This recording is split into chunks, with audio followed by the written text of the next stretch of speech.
Hey everybody, this is Richie from the Metal Cell podcast. I want to make a shout out first to our main sponsor, Rising Suns, the award-winning brewery in Cork.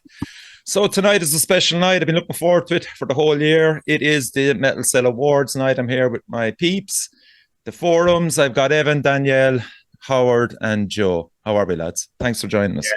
Yeah, really good. Good. And warm. we are sporting the new Metal Cell Forums podcast T-shirt, myself and Joe. The other two refused to wear them. No, I have had no access to these T-shirts. No access. They're literally fresh out of the box. I collected them in Belfast, or in Newry, I should say, over the weekend. And thanks to that, Joe, for saving me a fortune on import duty. No worries. Did the metal horns arrive as well, by the way? No, not as far as I know. How much stuff have you ordered to Joe's house? Coming from my house, man. One thing I didn't order is plenty of weed, because I know I'll never get that back. But no, it was a fantastic weekend. I'm just going to talk briefly about the Crypto of the Riff, if you don't mind. And it was amazing. The bands were ridiculous. I didn't know much about Dusk Amadeus. Wow, fantastic. Yeah. And myself and Owen, shout out to Owen from Stunk My Tree, the two of us were at the front, and both of us were looking down and going to Owen, I see a cowbell. And he's there. Fuck, that is a cowbell. And I go, I love fucking cowbell. I wonder, is it going to be played?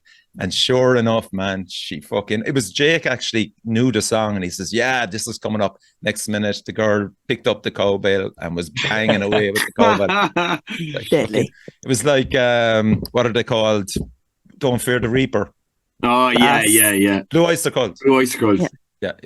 So that set us up for the night, man. They were so good. And next minute, Soma came on. Unbelievable. They for a new band. Class. Yeah. Oh my God. Post-metal, sludge, everything.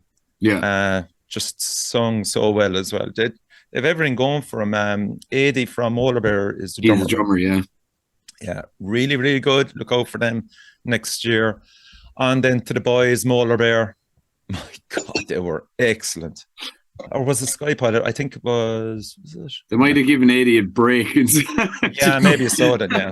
Put someone in between. Yeah, so Sky Pilot then came on, and I never saw Sky Pilot live, and they are a force of nature.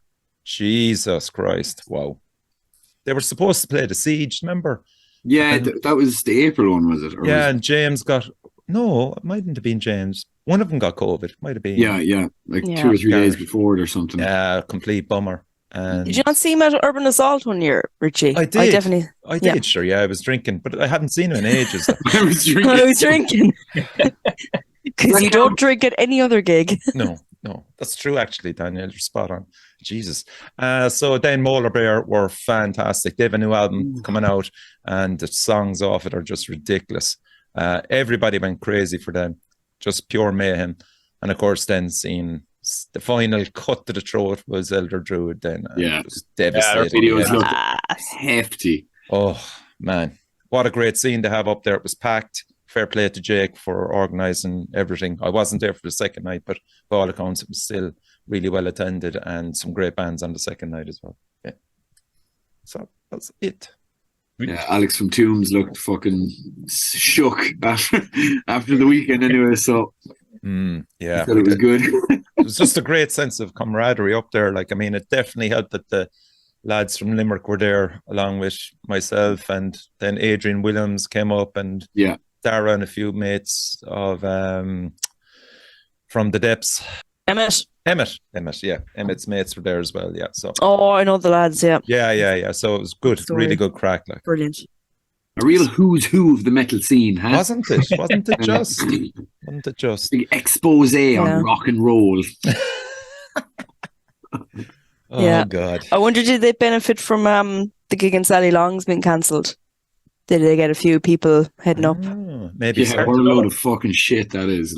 Yeah, I've never heard of it. Never heard the like of that in all my days, man. That's outrageous, isn't it? Absolute piss take, A sickener.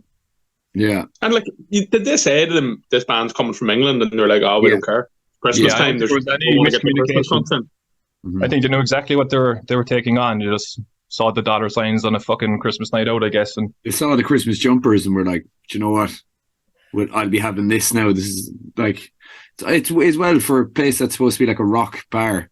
I know the irony of it, like. It's fucking cancelling it because they just want yuppies in with their Christmas jumpers. Like, Yeah.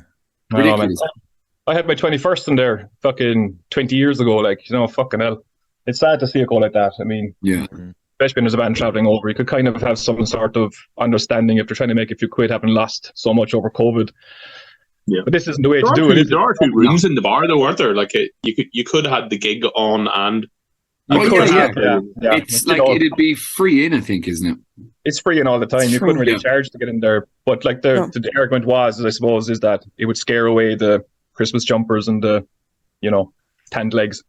But like, sure, Evan, when we were there for 10 Ton Slug, when they were playing, it was absolutely Absolutely packed. jammed, You yeah. couldn't get in. So I didn't like, even they were bother going to trying to make get the a money pint. anyway. I was like, just fuck this. Like, I just watched the gig. It was absolutely jammed. And I think Mhm.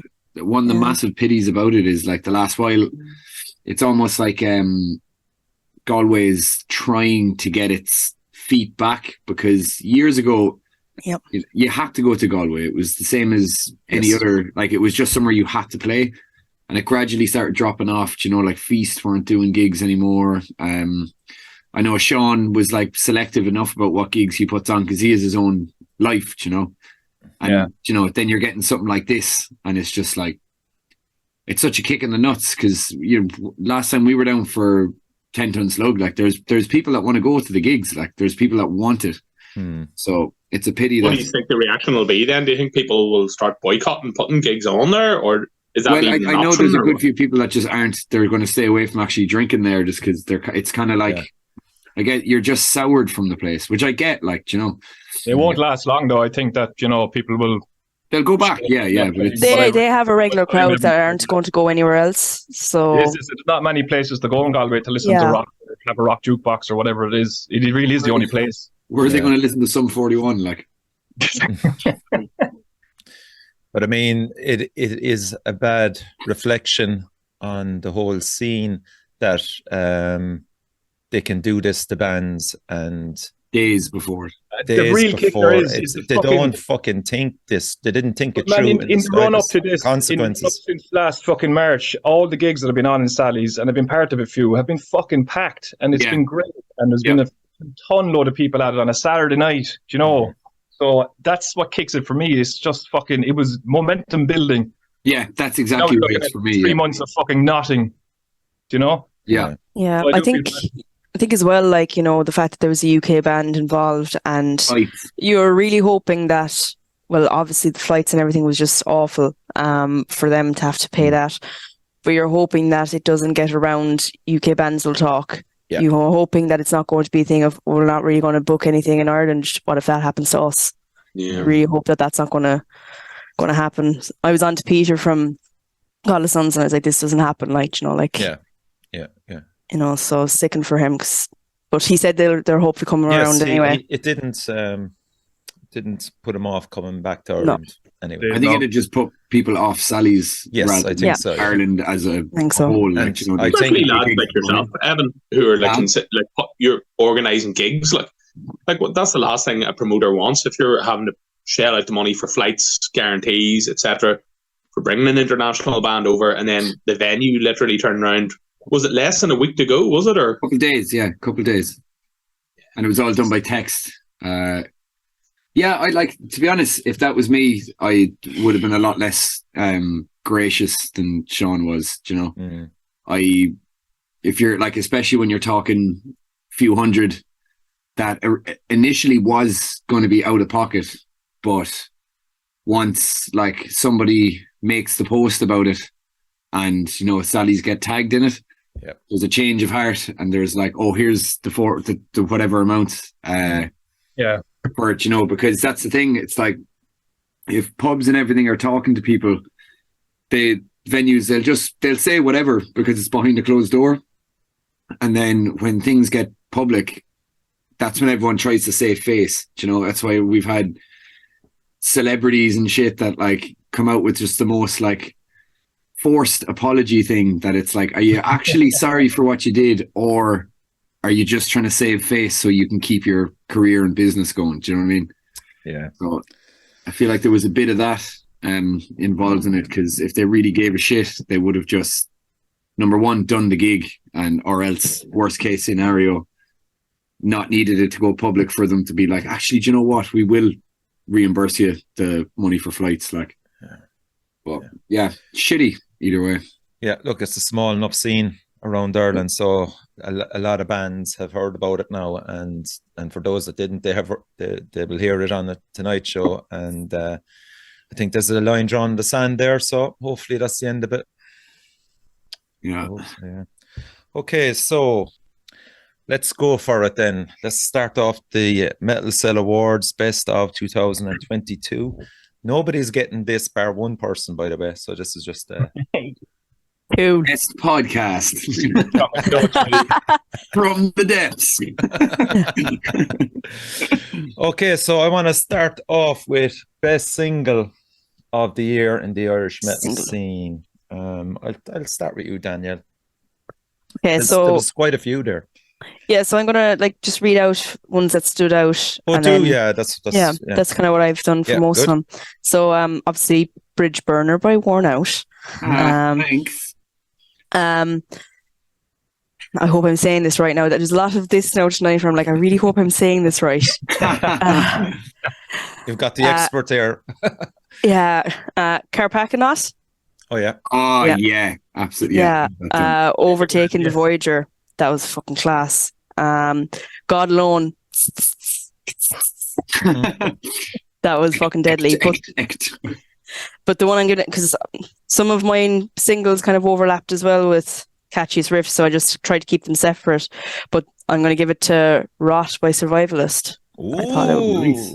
Wow. It was fucking class. Yeah, really. Nice call.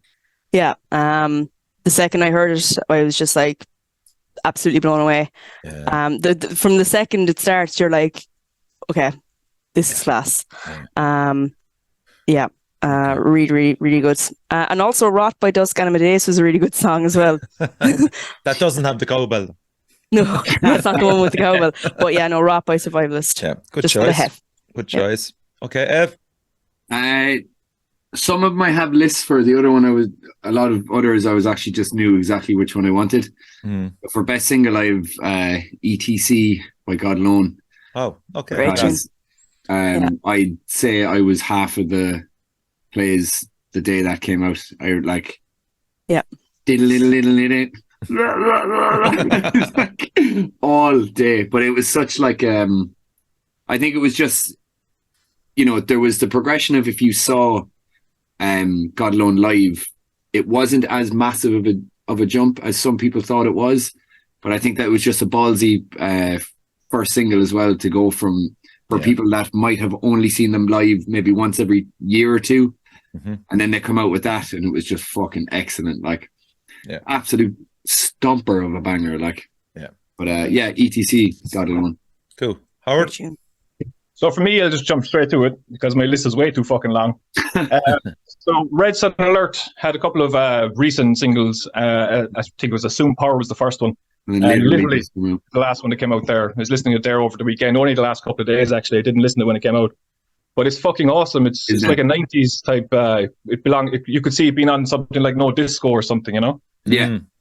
Reminds me of Terry B from Tura Satana, right through to, more modern stuff like Mike Patton, maybe. It's a very interesting track. There's nothing like it out there from what I've heard this year. And Julie does a fucking fantastic job on vocals. They're really unusual. So I'd recommend anyone to go and listen to that. For me, having listened to it over the last couple of days, is top single of the year. Oh, class. Okay, Howard. Oh, sorry, Joe. Imagine just going again. Yeah, so good. We have to hear it twice. What would I go? Darkest Era, Floodlands. I thought it was very good. Like it's the first thing they brought out maybe in about 7 or 8 years before their album come out there, and it was really good. They're one of those bands that kind of I think whenever they started out, they were a bit in the shadow of a lot of the sort of Male Mordia, Primordial type stuff. But the new stuff is definitely a lot more kind of like modern Iron Maiden. So there's like very folky elements to it, but like some classic just Les Paul and Marshall type guitar rocking. So Yeah. really, really, really like that one. Excellent. For me, there was you've mentioned a load of them already. Just ones that didn't get mentioned would be Unmaker, Words That Burn, Haint, Sky Pilot, our friends Strangers with Guns, Worn Out, obviously. But I went with Sam Ellis of Apogee and Tide. Revolution is a Fallacy. Yeah, Mention him later. re-release. Absolutely brilliant. That came out of nowhere. Really, Delighted to really, see Sam doing music still as well. Like, yeah, caught me on the hop. For a guy that I suppose like it's only his second single.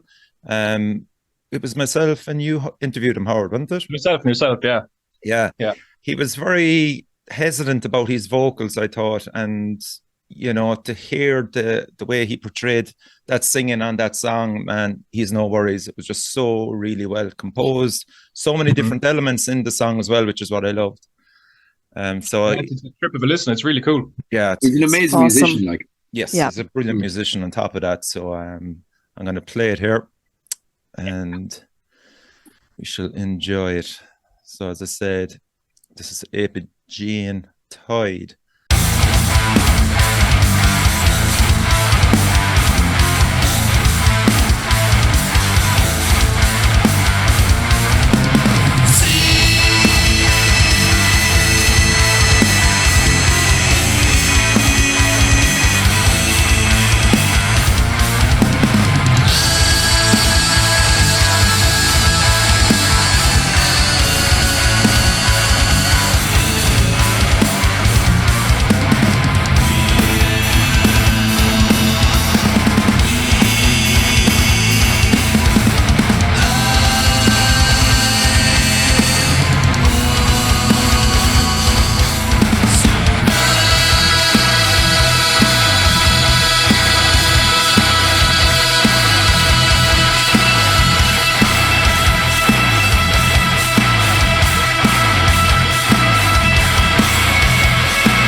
So congratulations there, Sam. Brilliant track. Okay.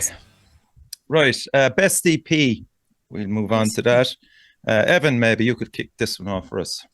we actually talked about this earlier, and I'm still counting it. So get over it. Like, I'm Debt Collector, without a doubt. Like you're saying, it's a UK release. It's not, and Mick Carey will absolutely say it's fucking not. But again, like what you're saying about Apogee and Tide, like when this came out, I know I'd kind of heard snippets of it that Mick had played me in Dolan's like a good while before that. But when it actually came out, it was that proper old school kind of death metal vibe that like I was looking for, you know, that like because I know Mick had been talking about doing something like that for ages. And the riffs alone in it are just fucking, they're so chunky and it's so groovy as well. That would definitely be my EP of the year. Like listening again this morning on the bus made me really not want to go to work. So, so we'll go down to Howard. Yeah, I'm same as Evan. Debt Collector times up. Mick Carey, Brigantia, fucking Zealot Cult. Like everything Mick touches is going to be Irish as far as I'm concerned. You know, he's the biggest Irish head on him that you're ever going to fucking see. So that makes it justifiable. Okay. Yeah, Mick is a legend, man, and it's a great release. 3 tracks to the point, fucking death metal down the middle. What more do you want? Okay. Joe? I don't know.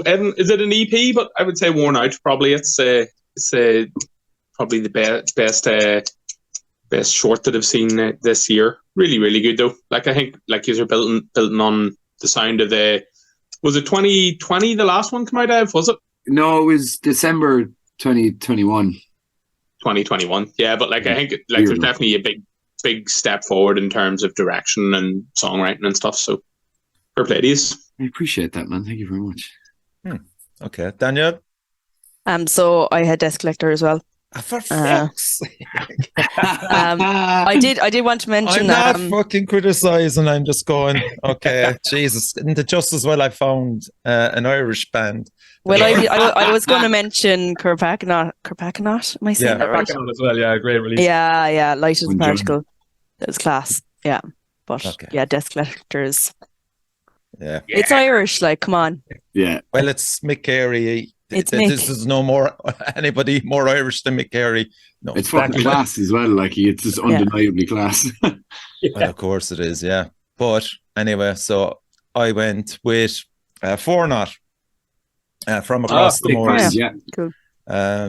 Just I couldn't believe how mature they are in writing their combination of traditional Irish, I suppose, instruments, really, with the hard, the heavy, the death metal. It's really, really an interesting project where they're going with this. I think they're just fucking bonkers, like it. Oh yeah, in a great way, like in a great way, yeah. yeah, they're class. There's a load of elements that I love with it, and it's just they're doing something different that's really embracing the Irish music culture.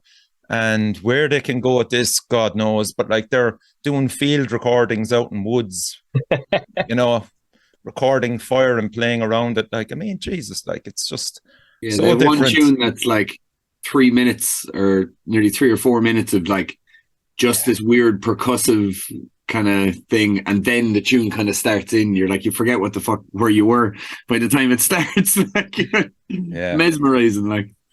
Yeah, so this is Four Knot from Across the Moors, and it's a track called Frost.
Okay, so that was Four Knot. Shout out to Charlie, John, Lachlan, and Dara of the band. Congratulations there, boys, flying the flag for us.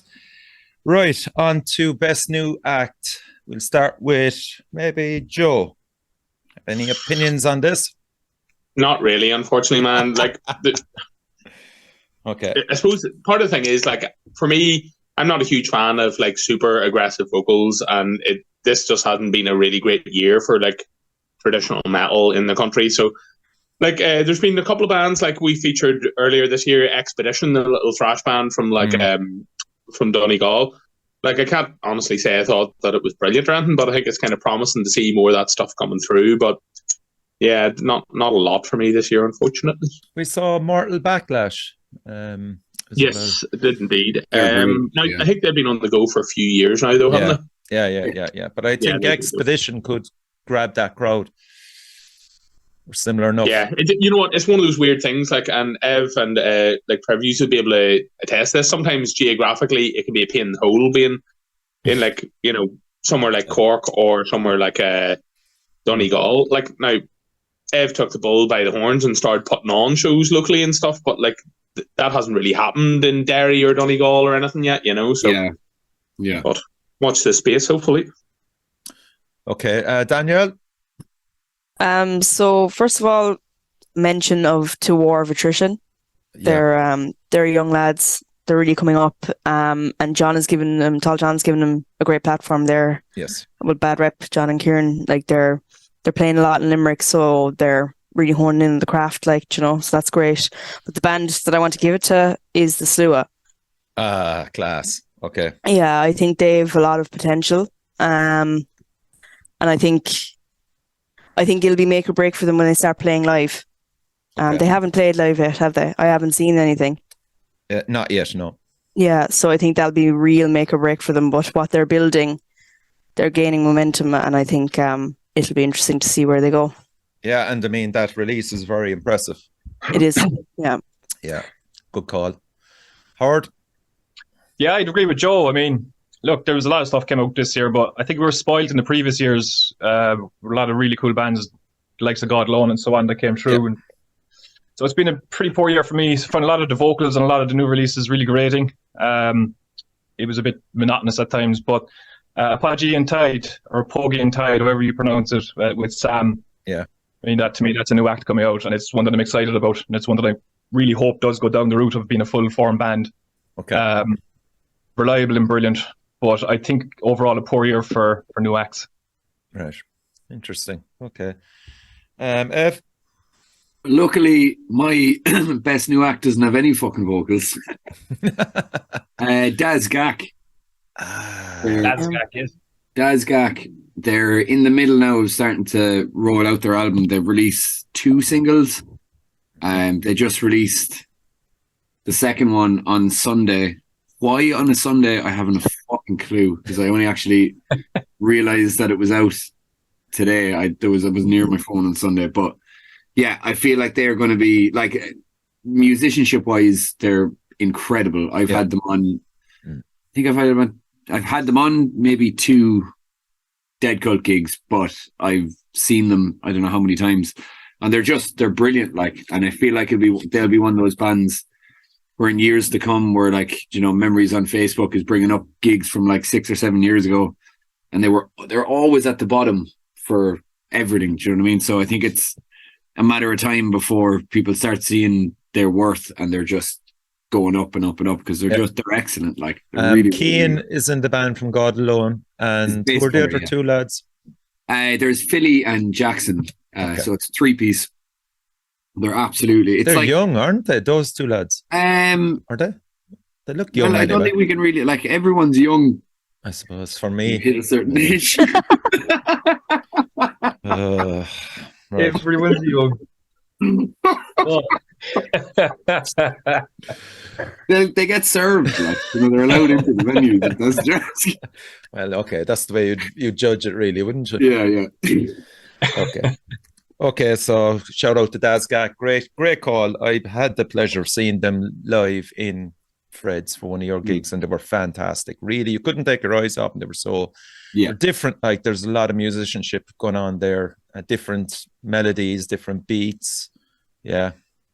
I did what's his name from Baylor come up and do a song with him? Or was that a cover? Yeah, Alex did. Alex did a tune with them, and I think Xander did a tune with them as well. No, it was their own. Oh, was it? Okay. Yeah, Alex just put vocals to it. I think they met up not long before the gig and just jammed it out. And then there was another gig there a while ago where Xander got up and did vocals. I don't know if he was supposed to do it, but he did. I love that. Like, he was there anyway. Yeah, it was so loose and just, Okay, so I went with Unmaker. simply because I loved their first single, 2 War, I think it was called. Mhm. And I was on Darren about it, and he sent me on the album, which is going to be released in early January. And I had the privilege of hearing it, and it's pretty fucking awesome, I must say. Fair play So to you. yeah, that's a big one that will be coming through, Joe. I think it's right up our street in relation to kind of thrash, heavy, groove, everything in it. So yeah, so look out for them, Unmaker. And I'll give a special mention as well to Soma up in Belfast that I saw over the weekend. I haven't seen them live. That's why I wouldn't. Yeah, so Put I them mean, down, but what I've really, seen really impressive. what I've seen from Instagram for them, even they're like I knew they'd be good, but I wanted to actually hear recorded stuff or see them live before just going. I don't want to just give it to them for the sake of like, Yeah, those 15-second clips I seen online were out of this world. yeah. Okay, cool. Right. One of my favorites of categories is artwork for albums, and wow, there's quite a selection this year. Danielle, we may start with you. I'm going to give it to Dusk Amadeus for Rot. Okay. Yeah, it's class. Yeah. It's really, really cool. Eternal Hellcracks have some good artwork there as well. But yeah, I just felt that one kind of blew me away when I seen it. Yeah, it's really, really cool. So yeah. Who did it? You know? I don't know. Okay, My research only took me so far, Richie. I'm sorry. Let me see. No, I won't be able to find it that quickly. Not after. You can have a route around there while the other lads. I'll find it out. Yeah, it's definitely worth a shout out. I hope you've all done your research. More work than Danielle. No. Oh my god. Mine looks cool. Okay, Evan. Molar Bear. You will need gods. Now is that the name? Yeah. I just think it looks fucking class. To be honest, a lot of Molar Bear's merch and stuff. Yeah, it's beautiful. It need to actually do it, because I've seen him just put stuff up, and I'm like, that's fucking sick. Yeah, there's something about their artwork, but the artwork for the album just looks class. I think there's ones. This is sound weird now. There's stuff that has come out, EPs and albums and singles and everything this year that are like technically better. Do you know what I mean? That like there's, if that makes sense, but for some reason this one is just aesthetically pleasing to me. Yeah. I can't, it is what it is. It's like same way as like sometimes if, you know, a song is actually badly recorded, if they redid it in a really nice studio, it would just ruin the vibe of it. There's something like simplistic and cathartic about the cover that's just it looks class. Like, yeah, and I'm glad they're sticking with the same artist for that as well. Who is? And Starklord was the one previous. I don't know. I can tell you now that it's you and Mackie did Dusk Amadeus. I think as well, because myself and Pete have started watching Portrait Artist of the Year, that I'm extra like, I got that artistic eye, you know. Between Bake Off. No, just Portrait Artist of the Year. Okay. Howard, down to you. Artists. So, yeah, probably a contentious one, because the argument could be made that they're not Irish, but Wolf Council. Okay. Okay, cool. That was a cool one, actually. Yeah. Ralph is growing like a spud out there in West Cork. He's as Irish as anybody. Well, the cover for that's awesome, man. I have the name here, Roberto Todorico.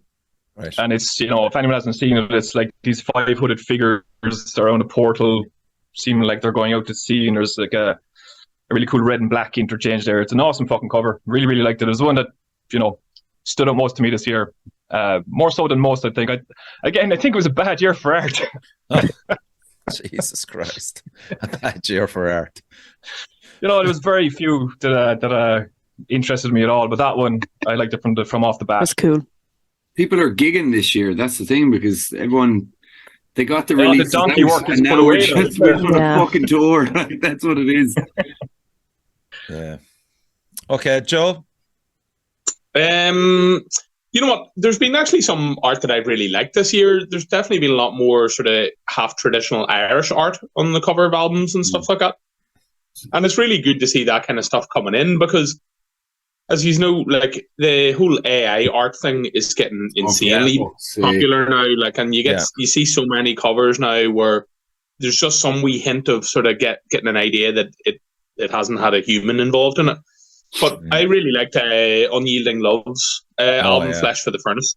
Like, I'm not really a huge fan of their not a huge fan of their music massively. Like, I love Dave and the boys, but the artwork was class. Definitely suits the vibe of the music, and it put you into the right mood and stuff like that for listening to that kind of thing, you know. Yeah, good call actually. That's Shawnee Cad's band. Yeah, absolutely unreal at the Siege. Fucking what a noise! Yeah. What a noise! Yeah. So I went with Ken Coleman for Abaddon Incarnate. Unreal, yeah. That was incredible. Ken's a legend. He's been at it for years. Yeah, he's incredible. The Wretched Sermon, and Ken also did this design for the Metal Cell as well. So thank you, Ken. And incredible artwork and the t-shirts, hoodies, everything that came out of the Abaddon camp with that on it just looked fucking amazing. So they did. So I'm gonna play a bit of Abaddon.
Parasite by Abaddon Incarnate. So while we're on about artwork, let's go on to the best merch, t-shirt and hoodie. Any opinions on that, Joe?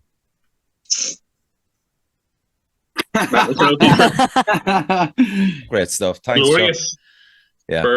For a massive DRI fan, I was just like, oh, this is amazing. And like, you know what, man, I thought that actually was a really, really good call getting it done. I tell you why is there's a lot of people would fucking, you know, what happened with the last t-shirt and stuff like that, none of it your fault whatsoever, but a lot of people would have just said, you know what, fuck it, like, you know, I don't want to get burned again like that, and for Betty Ritchie for going at it. Yeah, and Ken was great to deal with. It was an interesting concept, and you know, you'll see underneath the kind of the green blaze which the cards are on. You'll see underneath. It's not a fucking six-pack you'll see underneath it anyway. Hang on a second. I thought about something else for like 2 seconds, and I was like, you'll see underneath. I was like, oh, class, what's going on? Yeah, so underneath it, the green blaze is Colin Bulger's original design. Is, deadly. You know, that's deadly, yeah. Yeah, so it's a connecting of both art. And it's a DTG as well, direct to garment, isn't it? Yeah. So costly.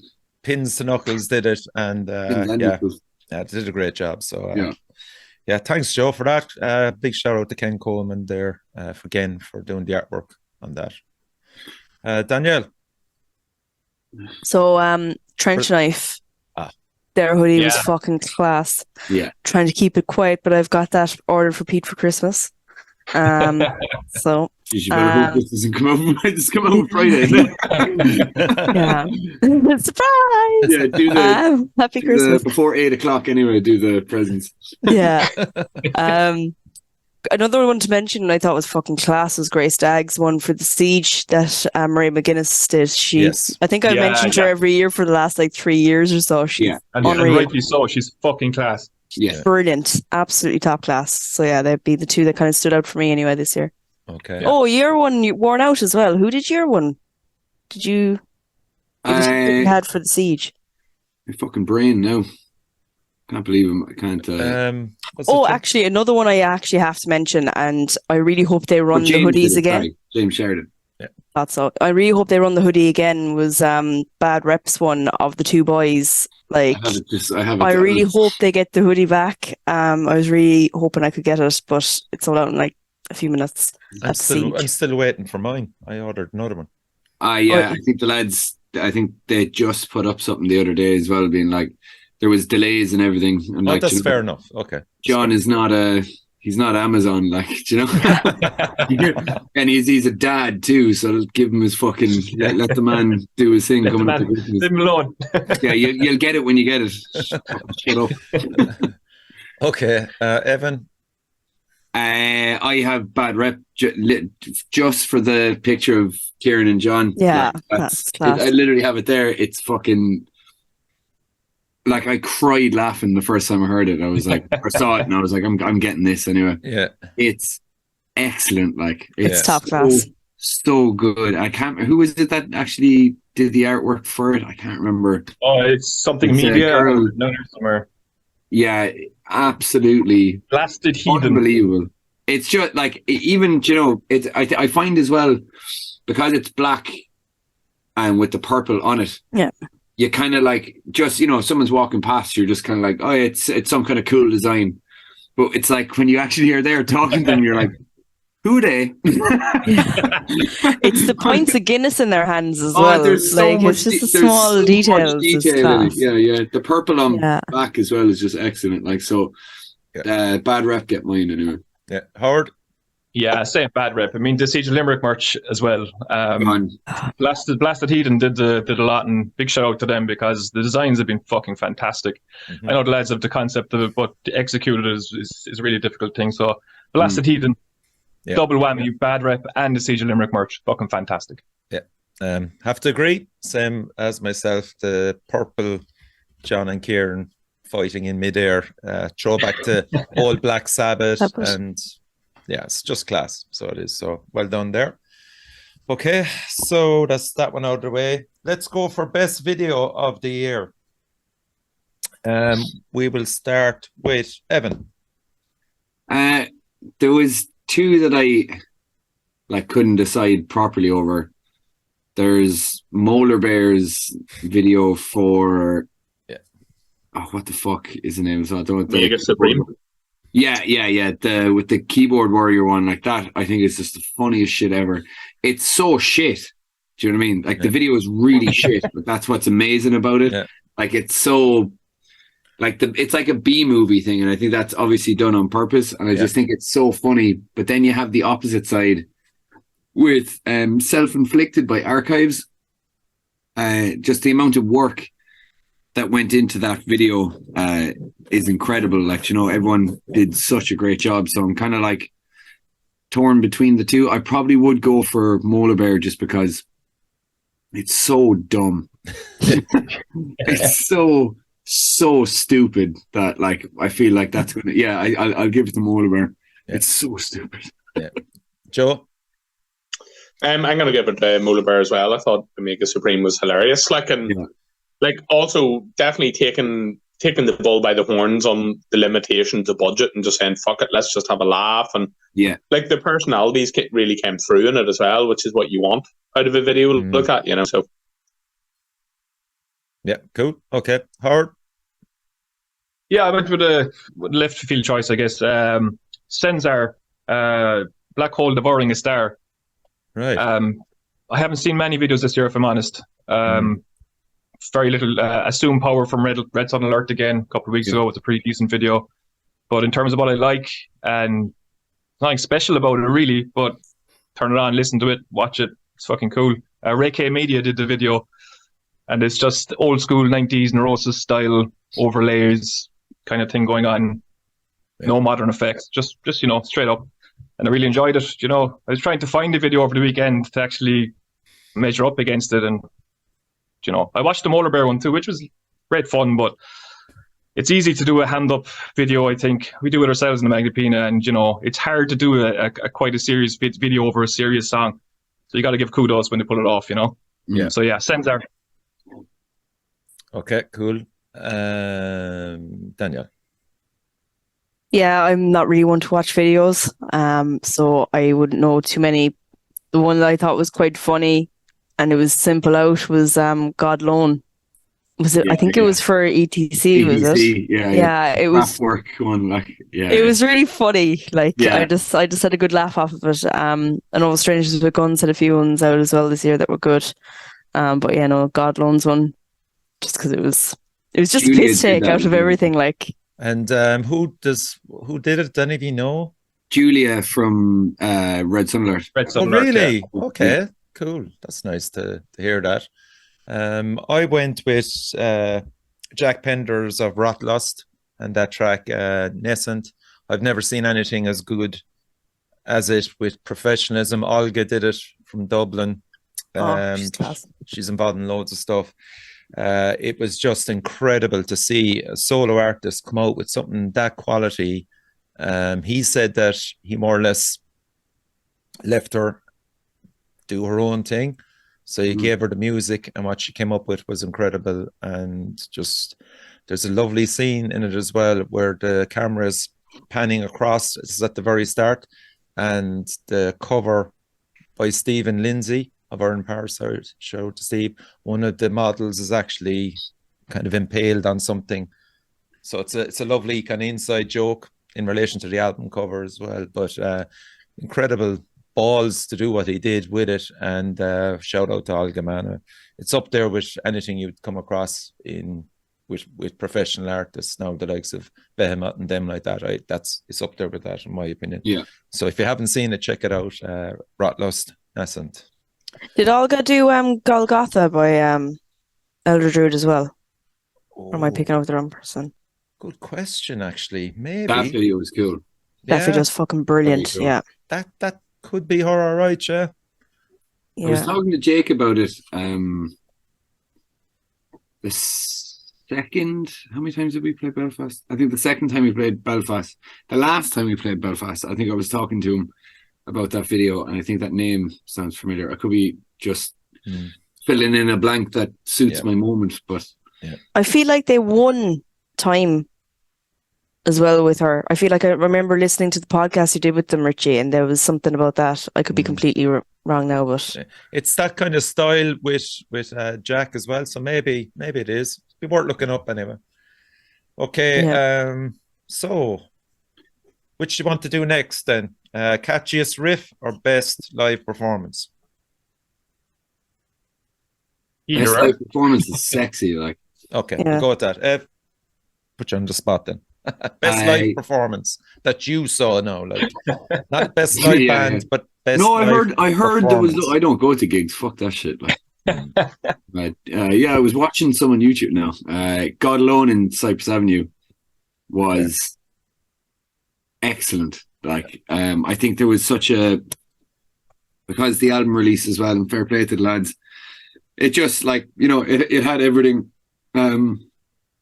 Sound was excellent. There was just such a good vibe for the whole day. Like, you know, it was yeah, and they fucking nailed it. Like, there's no ifs, ands, or buts. It was just class. It's brilliant, yeah. And the fact that they packed it as well, that's some achievement. Like, yeah, absolutely.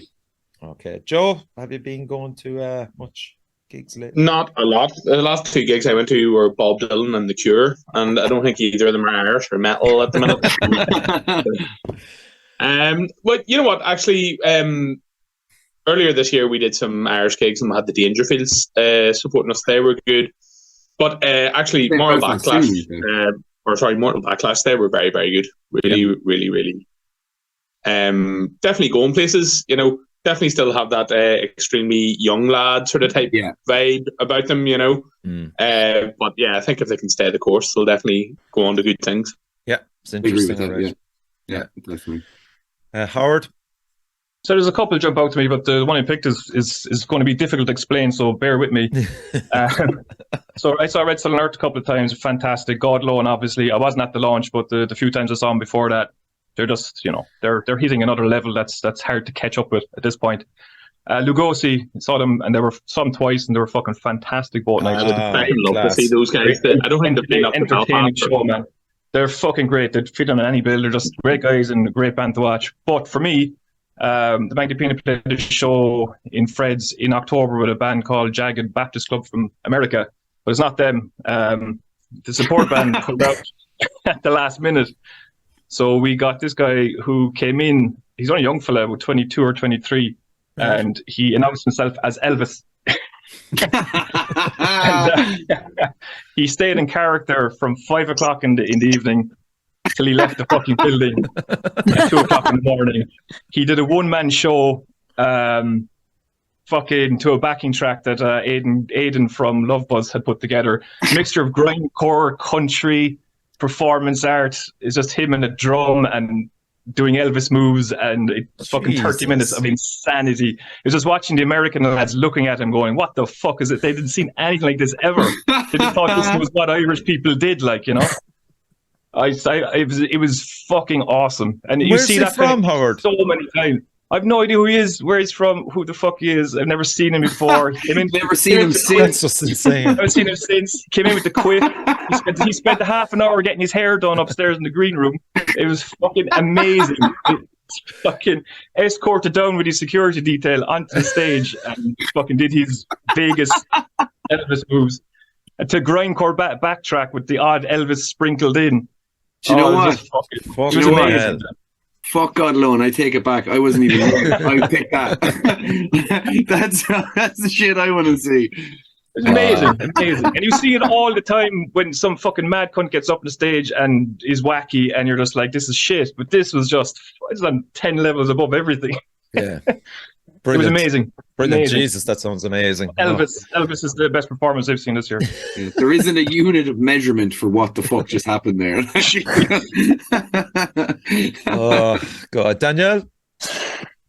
Okay, I've got a good few listed here now, so bear with me. It's funny, I thought I didn't see that many live acts this year because personal things going on, and then I went back and looked at my past events, and I was like, oh, actually, I did see a lot. So, Elder Druid, when they supported Conan, were brilliant in Dolan's. Grey Stag at the Siege were excellent. Suits there were fucking phenomenal in the Casbah.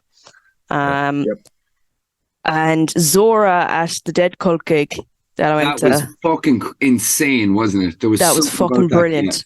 It was excellent. There was something about that now. That was insane. It was. Trench Knife at the Siege. Oh, what a performance. Yeah. But I'm giving it 2, and it has to be because I've never seen them before. Absolutely blew my mind was Parthenon at the Siege. Yeah, fucking hell. Thank you. That was class. I apologize for how ridiculous I was at the front because I had never seen you before, and it was an experience. It was absolutely top class. Yeah. Thank you very much. Yeah, unreal. I remember at one stage that I actually meant to ask you about it. You were like crowd surfing, and your headstock got stuck. Yeah. And I was like, if that was us, if someone looked at the headstock, it'd go as in I was like, there's no way it's going to be in tune when he gets out. And he got it, was like, oh, was that during the song that had because it was one that it's it stops. And on the off. And that happened for ages. And I just got in this you're waiting for the stop. And when the song actually ended, and I remember when the stop didn't come in, and it was because it goes on for ages, so but it was so perfect. And I went as in no, I know, whatever. An odd amount of times, it was 9 or 10 times or something happens rather than do it in groups of 4 that you're just oh, fucking cunt. But yeah, that was incredible. Yeah, that was such a good gig. Yeah, so I've gone to shitloads of them this year at gigs. Luckily enough, I have a very understanding wife, and I've always good excuses as well. So, there's been some incredible performances throughout the year, and I'd really struggled to name any shit performances. I've such as the loads. quality. Didn't you text me? I fucking loads. Well, and that's the next episode. There you go. But luckily enough for me, I haven't experienced that, thankfully. So, I mean, it was really, really Difficult choice, Evan. I've seen more now. You've been fantastic. God Lone as well, fantastic. But you know, I'll give it to Partholon at the Siege as well. Boom, boom, boom! Congratulations. You're too kind, but thank you. It was you deserve that, to absolutely, without Stellar. doubt, fucking amazing. Considering the situation you've had with lineup changes and the lads you brought in, it was a whole set of new songs, wasn't it? It was the entire new EP, yeah. New bass is the most hypnotizing motherfucker too, as well, with his hair. Barry, thank you, thanks, Barry. You got to get him on the show at some point. He's fucking the wild man. Yeah, he seems like good crack. Because we got back to Cork after the tour that night, and I was talking to James about it, and he was just delighted for you. Like, you know, I was like, they were class, they were so good, they were so good. Like, James was delighted with, like, absolutely buzzing. Like, it was a good gig, man. Really, really happy with it.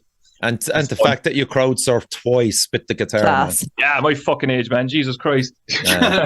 It was dodgy. It was just the way it worked out. It was just all the planets aligned. A lot of things could have gone wrong at that show, I think. Yeah. That made it a total different experience, but we got lucky in many respects. No, it was incredible to see. And I would say I'm going to throw in an international band as well, because I'm in charge. We lost to see at Damnation Festival playing. I've heard Pat was on with them as well. Fuck me, man. Sounds Played fucking God. Partridge songs, didn't they? The Partridge songs are just it's one of those gigs I'll never ever forget. So okay, so that's great. That's out of the way. Well done, Howard, man. And we're going to play a Partholon song. Unfortunately, I have no new ones, but you can sort me out with something if you so choose.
Any of the new songs like that, Howard? Nope. Okay. Interesting. You heard it here first. Yeah. Nope. Coming soon. I'll hook you up soon enough. But it's a big enough departure, I think. Yeah. Oh, okay, cool. Okay. So let's go on to catchiest track or riff that you've heard this year. Joe. 1955 by the Dangerfields is their first like new song that they've had in like 15 years. Wow. And it's one of those riffs that you're just sitting going, man, why didn't I think of that riff? That's like the easiest idea ever. And it's just fucking, it's like one of those middle kind of breakline riffs, and it's just really, really, really good. But yeah, that's the kind of thing I love. Like, I love it whenever you hear a riff that just makes you think, fuck, I'm not doing a good enough job here. I need to do better. Back to school. Brilliant. Danielle? So a few here. So I have Revolution is a Fallacy, because there's like a few riffs in that that caught me.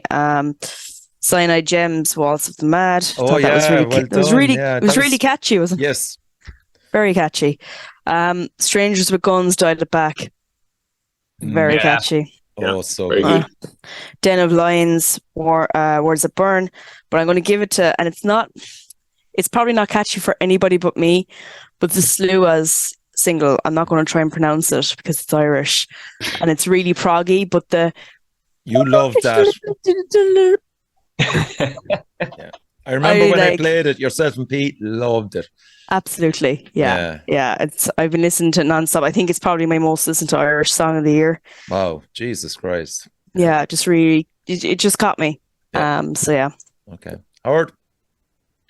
So I went with Organ Blender, Mr. Cool. Oh, great track. There's a part in it where I can't find the lyrics. I've been looking for them online, but it sounds like he's saying turtle, and it just oscillates. And I remember when I lived in Australia, there was this cricket, and when it fucking made its noise, it literally sounded like the middle of your head vibrating, you know?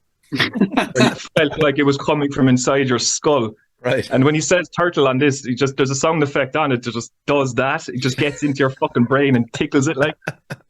So it's so catchy. It is. It's a great song. Listen to it and listen to him say turtle. And it'll be stuck in your fucking head for days. Oh yeah. Yeah. There's a few of them around there, earworms. Ev? ETC, God Alone. Oh, okay. Yeah. So catchy. I just might have been like the 500 times playing it, but it was stuck in my head. I couldn't get it out.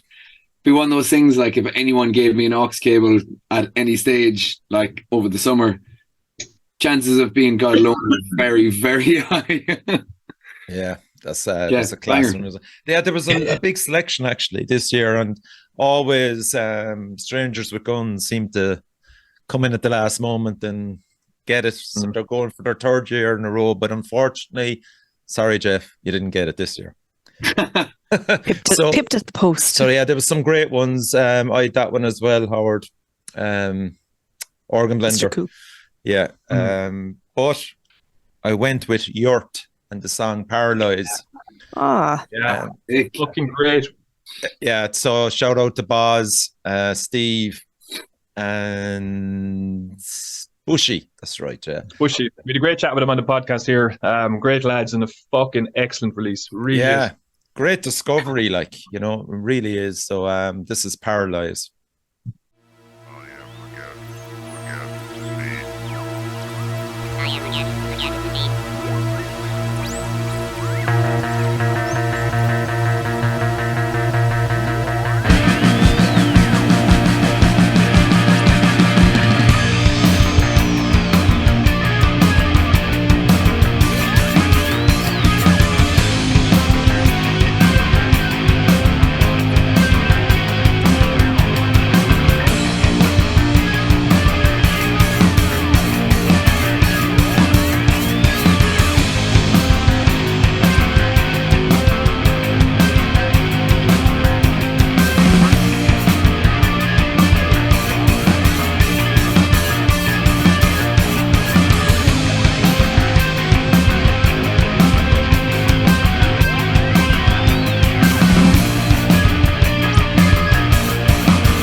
I would love to see that live. Jesus Christ. Yeah, man. So Yurt and Fred's. Years ago, was it? Not Not long ago. No, 3-4 years ago. Maybe less. It was just before COVID, surely, yeah? Yeah, just maybe. Yeah, it was actually 3 years ago. Yeah. Just before COVID, somewhere around this time, 3 years ago, I think. Yeah. Yeah, it was late in the year. Yeah. I have the CD here somewhere anyway, but they're fucking unreal. Just Skelly why I was came like, out, fuck it, I'll go to a gig, saw them, and was like, what is this? Yeah, it's fucking great, man. Space rock and a few other things thrown in. Best solo artist, Ed. Happy Gene Tide. Yeah, fair enough. Yeah. There we go. Okay, Howard. Percy Gun Inunuk. Gublablaglow. Yeah. Fair play. Nice one. Was it the Lonely Forest, Unexplored Forest? In fairness to Moss there, I was looking at his back catalog. Since February, he's released 6 mini EPs, 20-odd tracks. He's prolific, and he's really committed to it by the looks of it, and it just fucking sounds fantastic to these ears. It's pretty primitive black metal, I guess, but he's a guy doing it right, and it's worth your time. So go check him out. Nice. He's going to be Second year in a row for me as well. Last year, same. Yeah, he's going to be top of everything very soon. Yeah. Fucking Coming. Yeah, very soon. Yeah, Danielle. I have a few. So I have Thomas down there as well. I have Apogee Tide. Yeah. Mentioned the Blessing Way as well. I thought that was very impressive. Rotlust. I know he didn't release anything this year, but it was this year that I really found Abysm.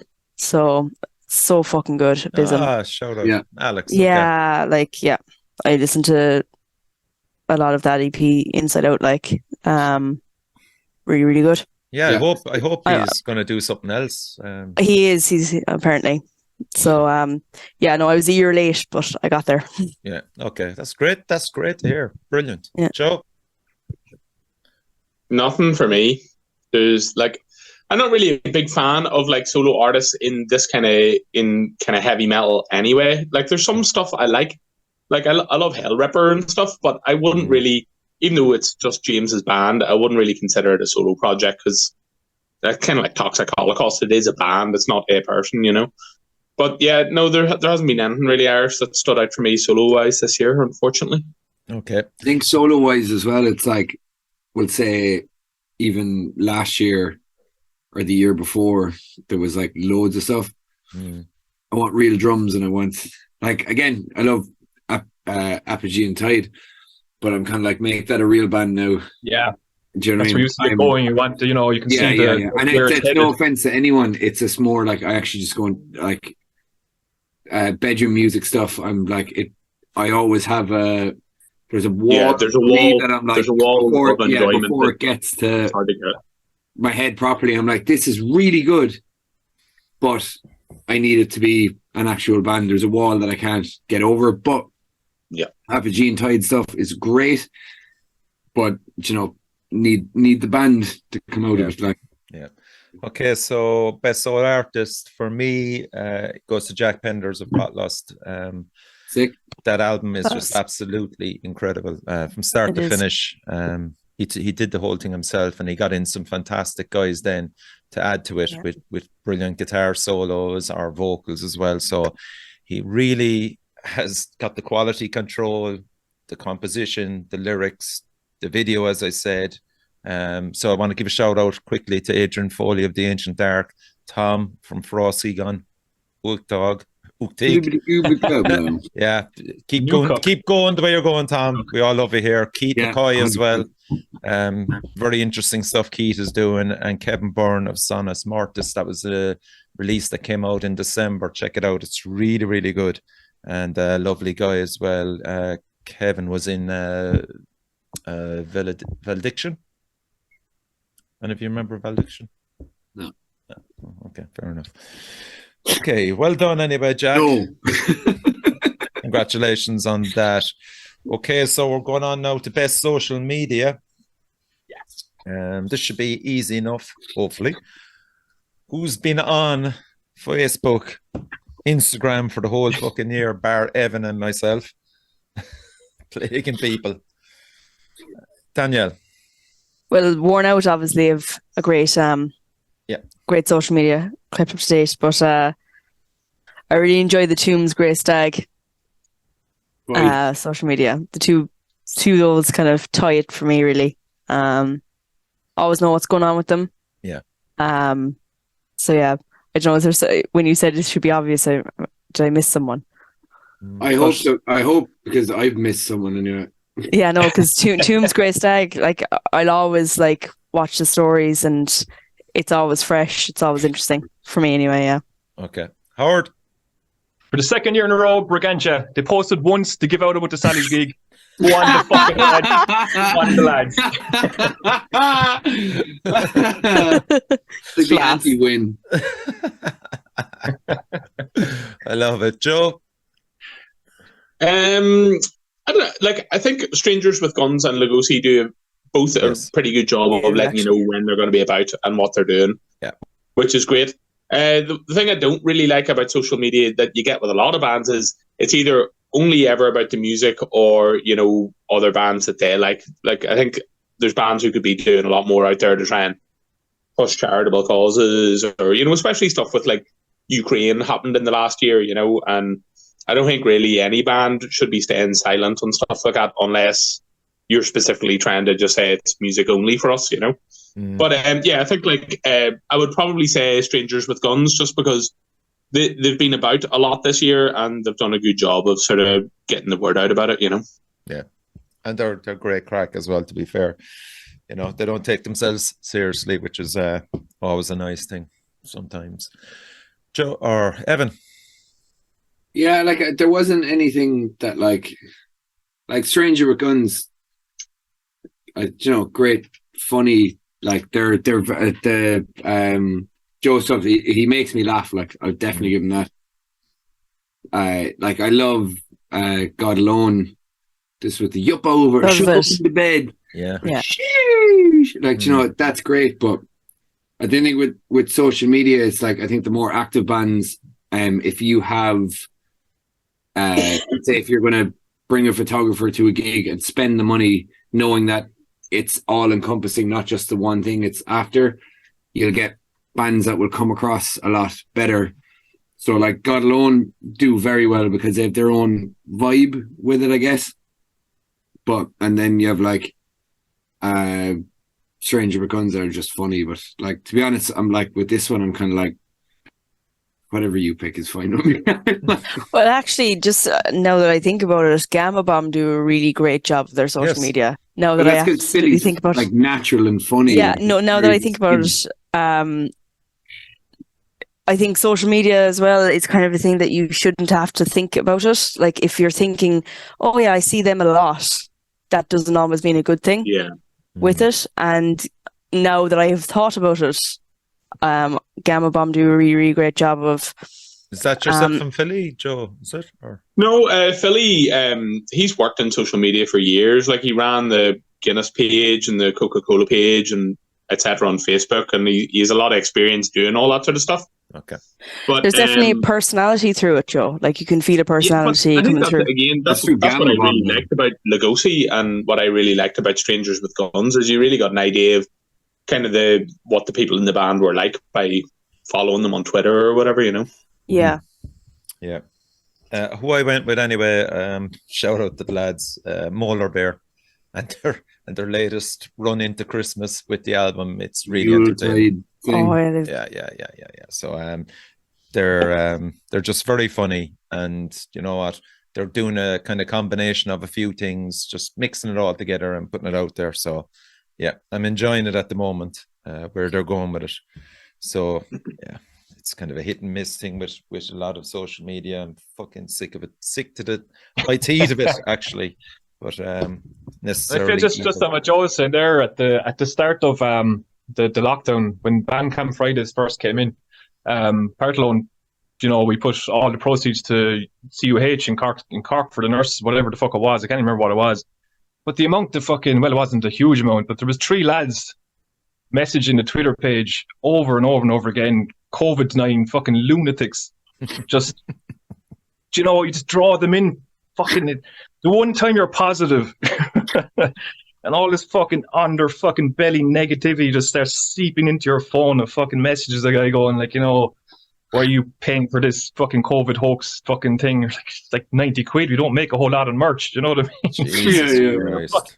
It's mad when you start to put that positive stuff out there. I find a lot more negative comes back. So I just try to avoid the fucking thing all I can. So I love Brigantia. You can see why just a lot of say bands- something that you need to, You can see why so many bands do that, man, where they just don't want to take part in social media, because it's like anything that happens on Facebook, it's a talking shop and it doesn't really have anything to do with what's happening in the real world a lot of the time, Yeah, you just, to be honest, you just got to be aware. Just really it's the discourse. I fucking hate the discourse. Yeah, but just know what it is, and like put what you need into it, and then just go out and do actual real life stuff. Because at the end of the day, it's a tool. But if you're going to get obsessed with it, you're fucked. Do the right job. Let everyone know where it is. Go for a walk. But I must check out Gamma Bomb's one, because it's I'm not really massively proactive on social media other than putting up stuff relative to the band. Messaging me at 4 o'clock in the morning, by the way. Messenger's different. That's like, I get more information from messaging you than I do from fucking scrolling through Instagram. Messaging me back from 10 minutes before. Having you up. Yeah, you up. Hey boy. Always. What you wearing? We might do an episode on social media if you want. We'll see. I think it'd be a good idea. It's a good one, yeah. Okay. So best live Irish metal act at the moment. Danielle. Why'd you come to me first? It's a tough one. A band that's really like putting the work in, I think, over the last year in particular, and have been getting those bigger gigs is Tombs. Yeah, Elder Druid are always excellent. Grey Stag, of course. I always mentioning Grey Stag, but I think at the moment, for the amount of touring that they're doing and where they're at and release wise and everything, it has to be God Alone. Right. Yeah. Okay. Good call. Joe? I saw 10 Ton Slug earlier this year. I'd never seen them before, and they were very, very good. So probably They're unbelievable. Oh, where'd you see him, Joe? Can't remember now. Yeah, they've just had a shit year, like with just. Were they at the Voodoo? No, because me and Richie were supposed to go and see him in Voodoo, and I think they cancelled that night, Richie, didn't they? Oh, that was scripted, the riff again, wasn't it? Yeah, it was indeed. But I think they did either makeup show, or it might have been earlier in the year. But yeah, they were very good. Yeah, they're class. Excellent. Yeah. Howard, best live act?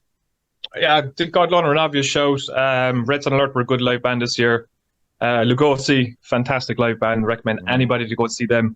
But for me, our boy there, Evan, Worn Out. It's just catching them. I'm catching him at wider intervals than most, I guess, every 6 months or so.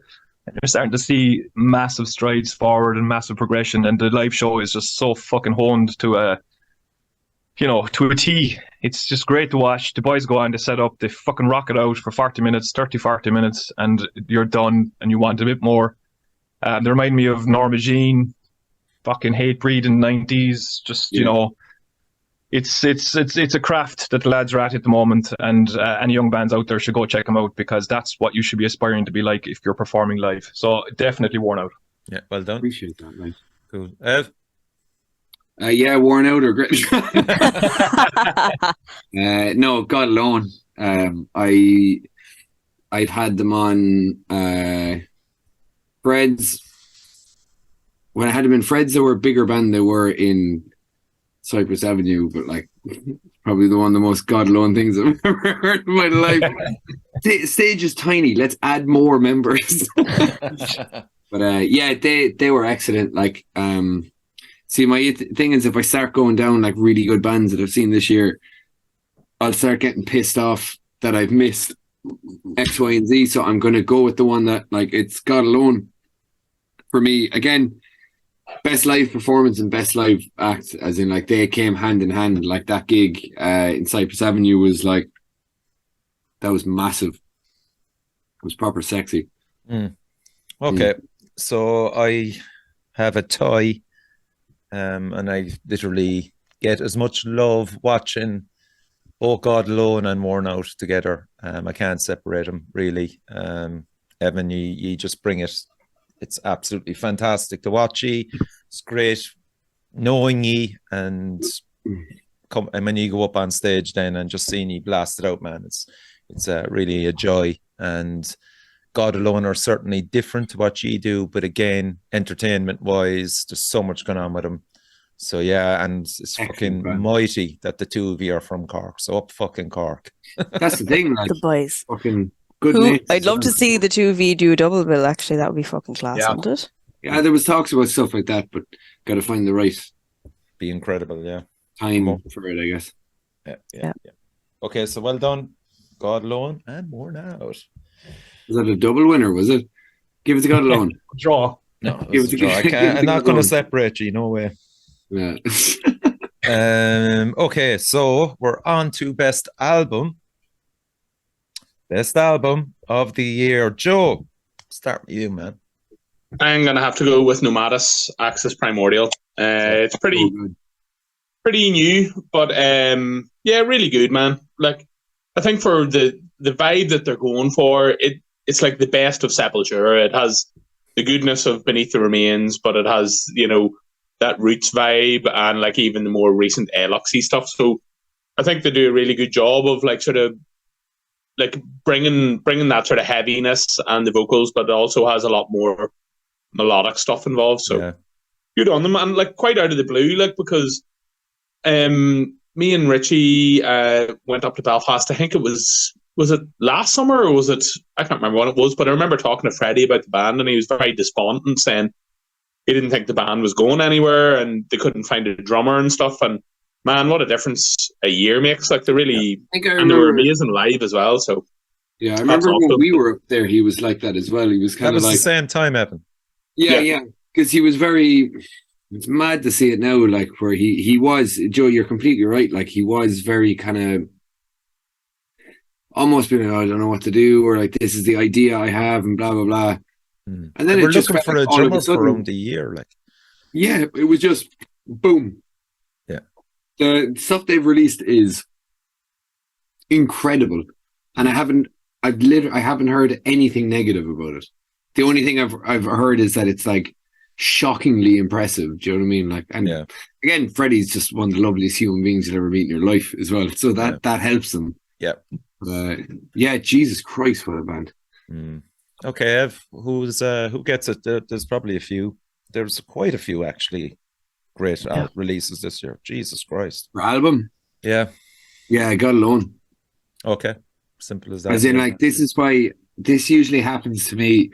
I think it's happened every year where, like, say if there's an album or anything like that, because an album is so, like, encompassing, I listen to it over and over, and, like, I'll pick the single of that album will end up being my favorite because the album is, like, the big deal. But yeah, God Alone for album of the year for me anyway. I wouldn't think twice.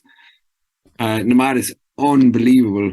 But again, this is why I kind of I find it easier for me to just say the one I want to win rather than start nominating others, because by the time this comes out, I'll be on the way to work listening. I'll be like, oh, I listened to this. I'll be like, that came out this year. Fuck it. It's like, no, I know the one that I want to win. So I just like, yeah, that's fair enough. Like, don't talk to your girlfriend about your exes. Like, yeah. Okay. Hard. Yeah, fucking. It was always going to arrive at God Alone, I think. But I flirted with Yurt there for a bit. It's a fantastic release. Flirted with Yurt. Yurted.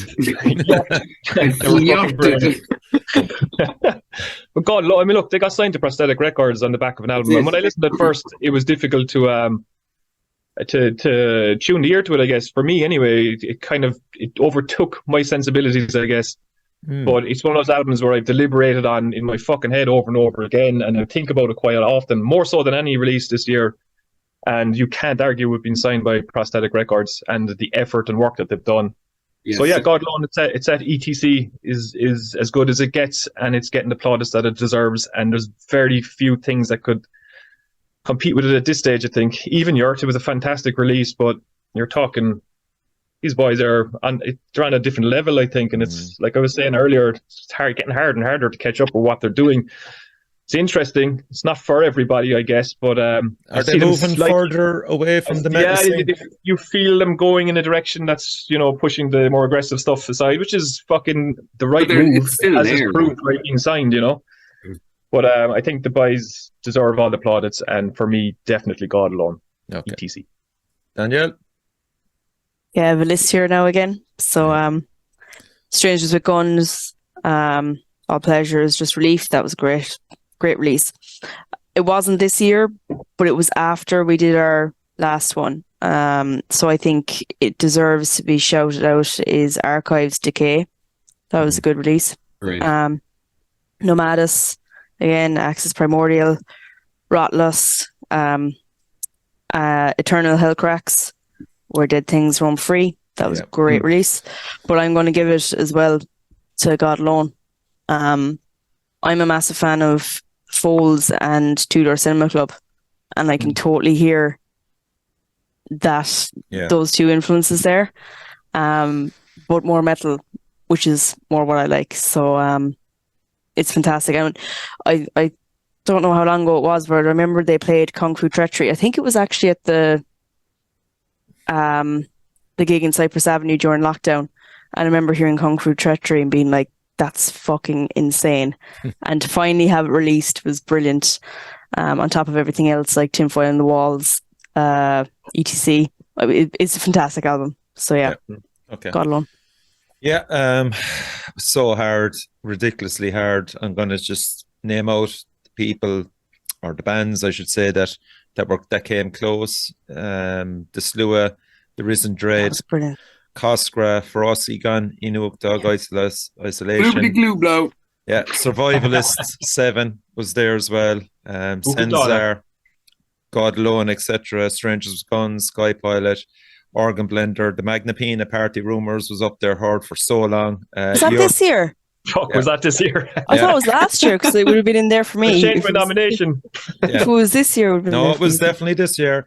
Yurt, obviously, Upgrade to Obsolete, Rotlust, The Dirge, Stranglewire, Shaped by Human Frailty. Fucking excellent album, yeah. Jesus, yeah. Abaddon Incarnate, The Wretched Sermon, and then it came down to 2 for me, and right up to the start of December, or not even, I suppose it was actually, it went into December, I had decided, I was telling everybody that it was Eternal Hellcracks, because I had not heard a fucking album like that before, insofar as that I don't like black metal, but these lads put shoegaze, put post-metal, and just the pacing of the album, just the way it was composed, everything, I was just going, that's it, like, this is my album of the year. How ironic that it's kind of a black metal act.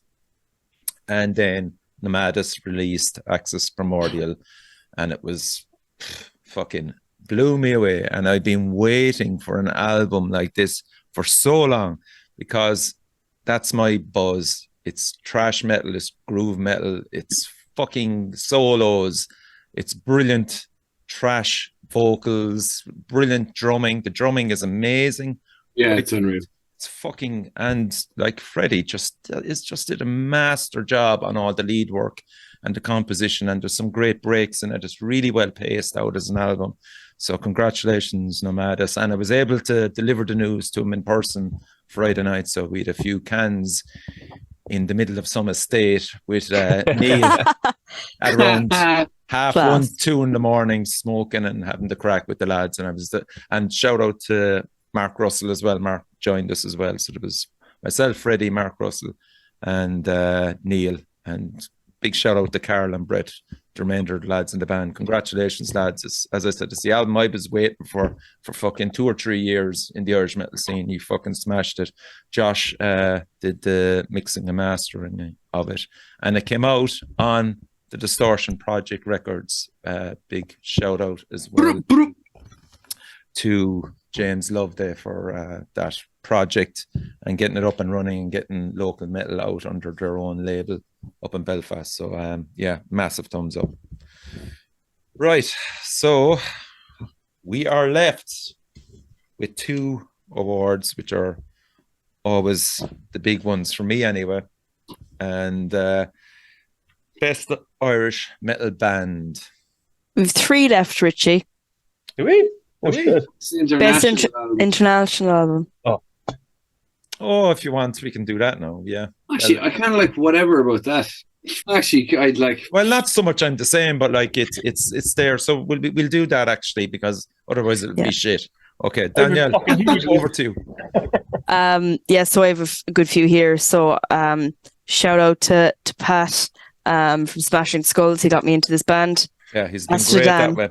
Oh, yes, great call. Brilliant. Conjurer, Rot, Lorna Shore, The Pain Remains, God of Sons. They had a great album as well, but I have to give it to Conan, The Righteous Alliance. Wow. Fucking class. Yeah. Unreal. Blew me away. I love the way she says that. Unreal. Conan, the Silly Billies. The lols.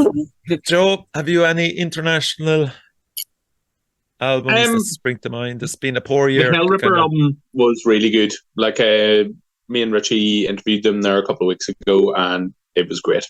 Like a massive step up from the Affair of the Poisons, which was a really good record in itself. So fair play to them, and it's actually great seeing like a band from like the Celtic fucking lands doing something like this, you know, because it's always been Americans or Germans who've got in on the whole black thrash stuff, and kind of like whenever Municipal Waste first arrived, it kind of felt like that they were doing DRI better than DRI, you know. Yeah, and it kind of feels like that with Hellripper now, that they're doing the best possible version of that kind of destruction type stuff, you know. So good on them. Yeah. Okay, Ev, best international album. Like, see, my thing is like with best international album, it's opening it up to too much that like now I'm like, fuck. Well, not everything. I think we might have given it to Turnstile. I'm like, yeah, but this is like just when Turnstile came out last year, but I'm still listening to it. Yeah. Yeah, but it's not a metal album, is it? What? It's not a metal album, really. No, but I guarantee you, next year my album of the year is going to be Paramore. Like, so, I'm not just one kind of thing that I'm like. I feel like when I saw best international album, my brain just shut off because I'm like, it's too broad for me. I was like, Veins, or Fleshwater just released an album that's fucking sick, but I can't pin it down. Like I don't know. I'll predict Paramore for the year coming. It's out in February, but fuck yeah, Primus haven't released something recently. So wait, the last Clutch album is fucking class. But do you know what I mean? Like, as in, like, it's all flavor of the month for me. It depends on what kind of mood I'm in. Like, yeah, okay. Best international album for me is Morrow. The Quiet Earth. I said it to Howard. Just blew me away. What an album! It's incredible from start to finish. It's a fucking journey. There's a team behind it. It's a massive undertaking. It's a trilogy of albums. The lyrics are off the fucking chart. The arrangement, Alex CF, and myself and Howard had the pleasure of interviewing him on the show. This guy is a fucking genius. He's to be applauded and treasured for his contribution. He's a fucking great guy. It's like someone conducting a play with this thing. It's just he has different players come on at different parts of the album, and it really is a very much a lockdown record. But the amount of effort and I don't know, artistic integrity, I guess. I don't know what it is. Can't really quite put your finger on it with Alex, but he just has a knack for doing these kind of things and making them awesome, you know? It's amazing. And like the strength of the music is not the arrangements or the vocal performance or its creativity. It's how all the elements work together with a common goal. And it's to tell the listener this story that he's composed over fucking, I think it was 2016. This started off. And what fucking probably even longer, you know. What gives he's me immersed in the world, you know, it's amazing. And what gives me great pleasure is that I can fucking relate to the guy because he's not a fucking superstar or anything. We had him on the show. He's a fucking down to earth, lovely guy, and he also got Howard on that album, and fucking Howard is on it in a song as well. So, which song is it actually, Howard? Is it of Sermons and Omens Men? I think. Yeah, that's brilliant. The final one, it's fucking great. Right in the middle of lockdown, it's fantastic to do it. great guy, delighted to be part of it. But there were so many people. I mean, there must be 20 odd contributors to it. It's incredible, yeah. Including But his he mother. orchestrated, yeah, he orchestrated the whole thing, and just like it was a pleasure to be part of it. But it was a huge undertaking, and he executed it. Yeah, so that's mine, Morrow, The Quiet Earth. Okay, so I am going to give. Wait, I forgot mine. Okay. Jesus, you better speak up. This is good. Okay, Howard. So Morrow, The Quiet Earth. No, no, I actually had forgotten that this was this year. I thought it was the end of December, but no, it's January, wasn't it? But for me, it came down to two, but I picked one, and the simple reason being is I only listened to the 100-Year-Old Man release Sleeping Light once and fell to pieces and haven't listened to it again. So it's hard to even just discuss that. So for that reason, even, Yeah, I get that. Yeah. Yeah. Urge of the Horde. In one of these, I am your enemy. Fucking, I've been privileged enough to get a advanced listen, and I've listened to that fucking album at least twice a week since. It's fucking fantastic. It's just fucking fantastic.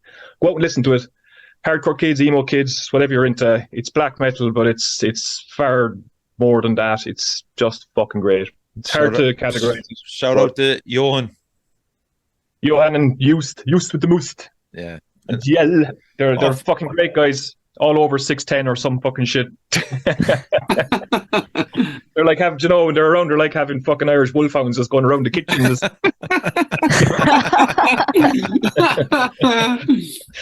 But love those guys, and fucking great album. I can see it as well. Cautious Irish wolfhound. I must tell you the time I got sick in an Irish wolfhound. That's a good story, actually. You told me about that, and it was a brilliant story. Did I tell you about that? Yeah. You told me about that. Okay. Brilliant. So you haven't told me that. Sarah. I wouldn't ever get sick on Sarah, though. Ever. Oh, yeah. It's not in me. She got sick of me loads. So I'm going to play Nomadis, track off Nomadis, because that is our album of the year. Well, that is the Metal Cell one anyway, for me anyway. So this is The Passage.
Okay, cool. That was Nomadis, The Passage. Check it out.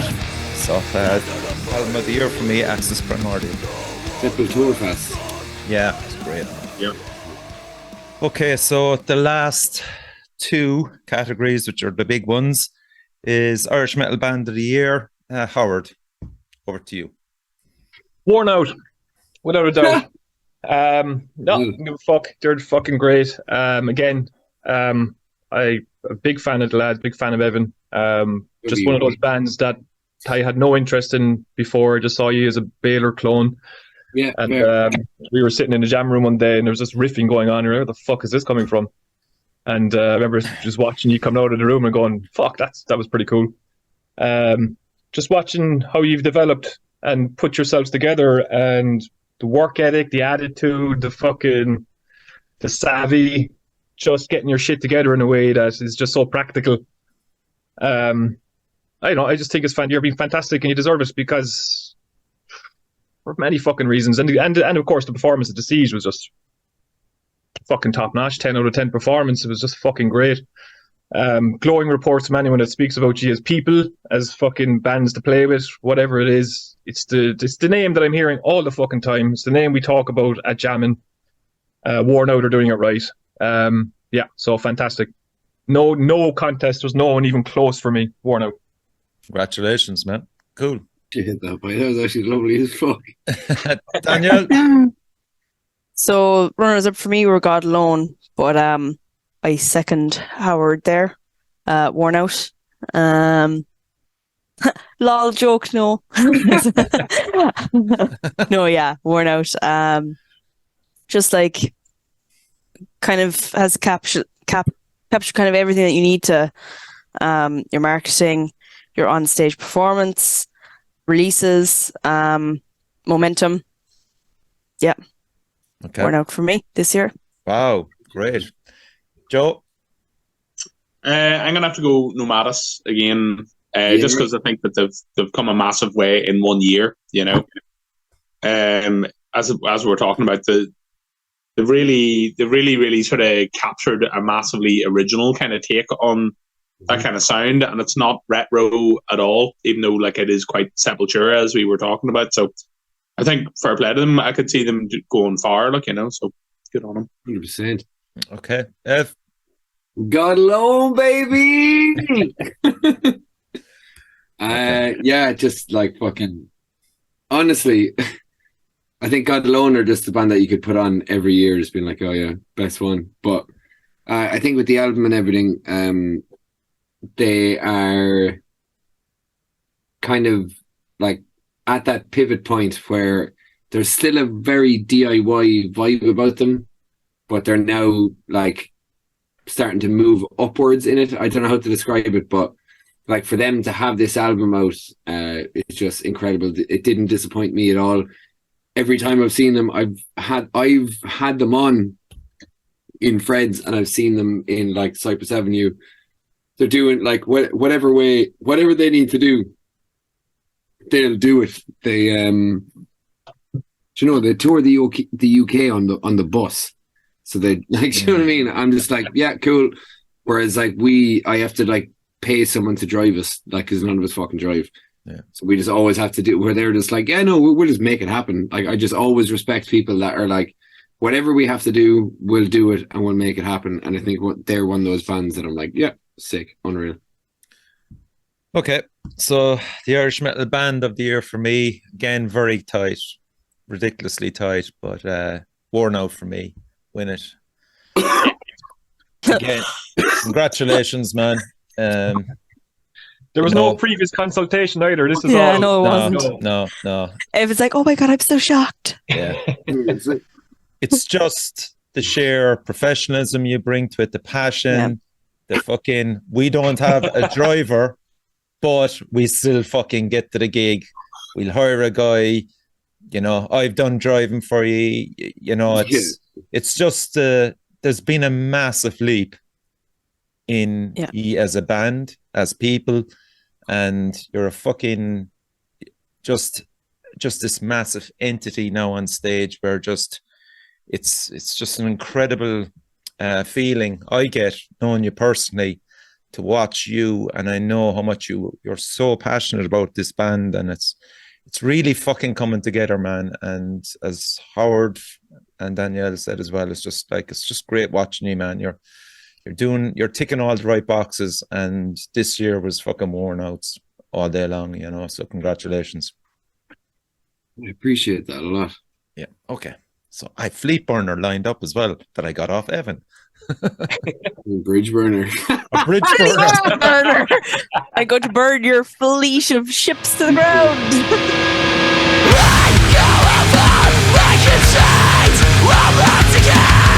How many times do we have to end up here? I will end it, persevere.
Bridge Burner by Irish Metal Band of the Year. Sounds good. Warner.